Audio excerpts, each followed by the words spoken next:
Welcome to the next module of Bug Bounty Hunting program. In this module, we will learn about one of the prominent and fundamental software that is used by bug hunters and ethical hackers. This tool helps in expediting the process of hacking and penetration testing. So let's see what this tool is all about. Burp Suite is a Java-based web penetration testing framework. It has become an industry standard suite of tools used by information security professionals, ethical hackers, and bug hunters. Burp Suite helps you identify vulnerabilities and verify attack vectors that are affecting web applications.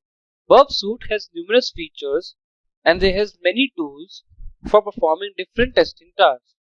For example, first is Burp Target tool. It contains detailed information about your target application and lets you drive the process of testing for vulnerabilities. One of the best tools that we will be using in this tutorial is Burp Proxy. That is, it is an intercepting web proxy that operates as a man in the middle between the end browser and the target web application. It lets you intercept, inspect, and modify the raw traffic passing in both directions. We will also be using Burp Spider.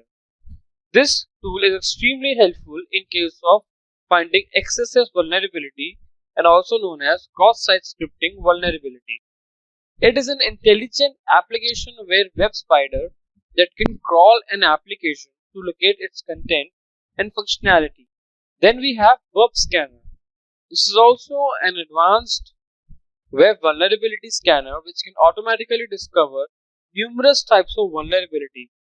Burp Scanner basically scans the whole website for the possible vulnerabilities. Then comes the Burp Intruder. It is also a powerful tool for carrying out automated customized attacks against web applications.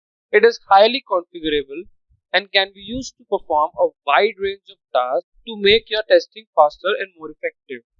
We will be using this tool for finding many vulnerabilities later in this section. Likewise, we have repeater, sequencer, and decoder.